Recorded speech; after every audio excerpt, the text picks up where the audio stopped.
Politique. Bruno Gollnisch est avec nous ce matin. Oui, c'est le délégué général du Front National. Le candidat Le Pen a franchi la première étape, réunir les 500 parrainages. C'est maintenant que les choses se compliquent, faire aussi bien qu'en 2002, alors que François Bayrou s'est imposé dans le rôle de candidat surprise, alors que Nicolas Sarkozy vide le discours du Front National de sa substance. Bonjour. Bonjour. Merci d'être avec nous si tôt. Je vous ai vu hier soir chez Christine Ockrent. Les nuits sont courtes en ce moment. Aux côtés de Jean-Marie Le Pen. Absolument. J'ai passé une soirée, j'ai regardé le PSG, Le Pen L'émission chez était Christine intéressante d'ailleurs parce que on a parlé du fond, on a parlé d'éducation, on a parlé d'immigration. Voilà, on va pas faire la promo de l'émission de Christine Ockrent, en plus qu'elle a été avec nous sur ce plateau il y a 2 jours, donc on l'a déjà fait. Alors, l'actualité. Jacques Chirac pourrait être entendu par la justice dès la mi-juin. C'est l'affaire des emplois fictifs de la mairie de Paris. Commentaire ?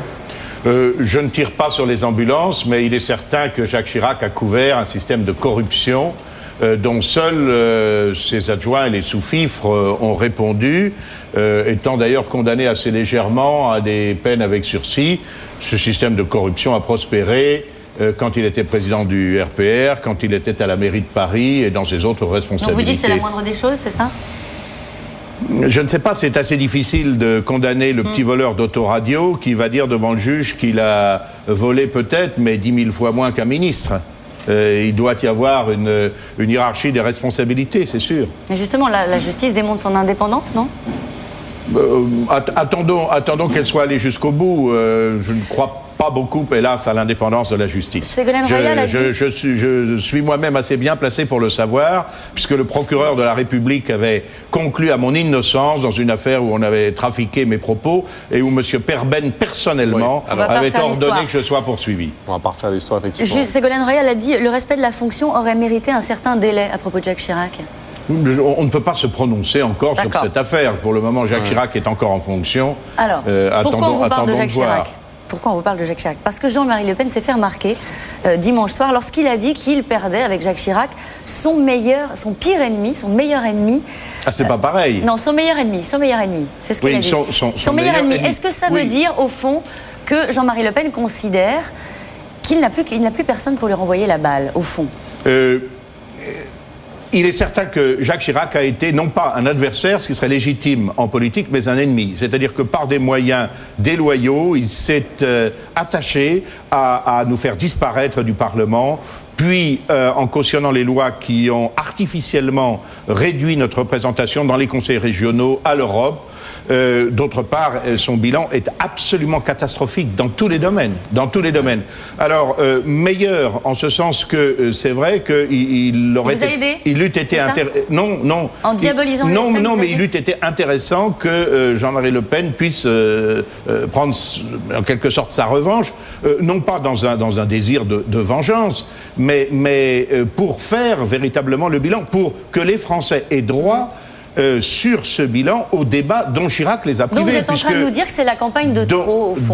Qu'il n'a plus d'adversaires, donc c'est la campagne de trop. Ah, il est au-dessus de l'eau maintenant, oui, tout seul. Il est seul, sans adversaire, il n'y a peut-être plus d'adversaires à sa taille, mais enfin, il y a quand même des adversaires. Il est le seul septuagénaire maintenant, parce que Chirac était de la même génération. Maintenant, il se retrouve avec les... presque octogénaire, puisqu'il aura 79 ans dans quelques jours. Moi, je trouve qu'il est en pleine possession de ses moyens et qu'il est beaucoup plus incisif et surtout clairvoyant. C'est ça qui compte. Qu'un certain nombre de jeunes gens, entre guillemets, qui sont quand même pas des poulets de l'année. Monsieur Bayrou, pour prendre cet exemple, qui se présente comme s'il était un nouveau venu sur la scène politique, a quand même été député de la majorité qu'il a soutenue jusqu'à il y a 1 an. À côté de Le Pen, c'est un gamin quand même. Je pense que peut-être les Français feront en effet Ils ont presque 25 ans de moins. Le choix de l'homme qui a toujours été clairvoyant, qui a toujours prédit ce qui allait arriver, qui a des solutions pour remédier à leurs problèmes. Mais qui a 80 ans. Bientôt. Et qui a 78 ans, mais c'est l'âge auquel on va chercher Clémenceau aux heures les plus terribles de l'histoire de la Première Guerre mondiale pour sauver la France. Est-ce que vous diriez, Bruno Gollnisch, que Jean-Marie Le Pen fait une bonne campagne ? Oui, je le crois. Je pense que nous arrivons à faire comprendre à nos compatriotes que, contrairement aux mensonges qu'on leur a serinés pendant des années, nous ne sommes pas purement un parti de protestation. Encore qu'il y ait des protestations légitimes.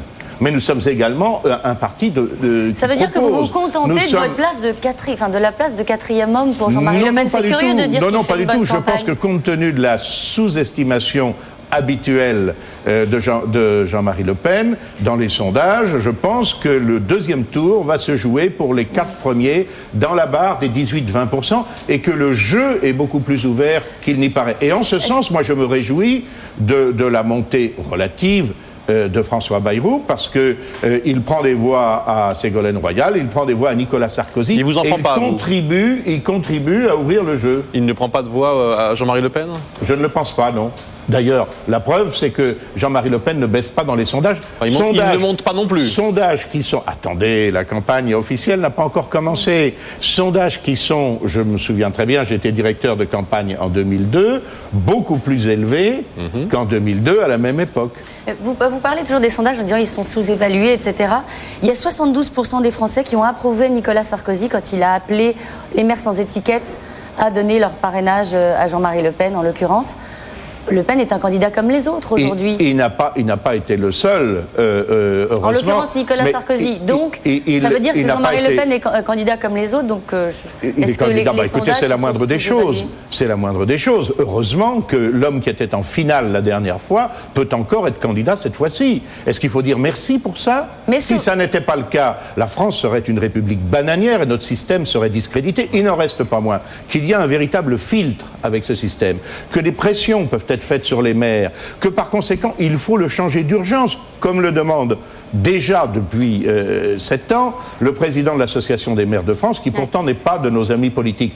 Et il n'en reste pas moins que cette affaire a constitué pour nous et pour d'autres candidats un handicap considérable, car nous y avons dépensé de l'argent, nous y avons passé du temps, de l'énergie. Oui, mais il est tout à fait anormal que dans une compétition qui devrait être loyale, il y ait des candidats qui n'ont qu'à claquer dans leurs doigts pour disposer de leur signature, de ces parrainages, et d'autres pour lesquels ce soit un parcours du combattant. On est quand même dans une campagne inédite pour vous, pour Jean-Marie Le Pen, pour le Front National. Tout est toujours inédit. On voit Nicolas Sarkozy qui lance un appel pour que vous ayez vos signatures. On voit François Bayrou qui se présente comme le candidat de l'antisystème, thème que vous avez longuement abordé. On voit le ministre de l'Intérieur, candidat de l'UMP, aborder des sujets qui vous sont chers, l'immigration, l'identité nationale, d'une certaine façon casser des tabous. Où est votre espace maintenant?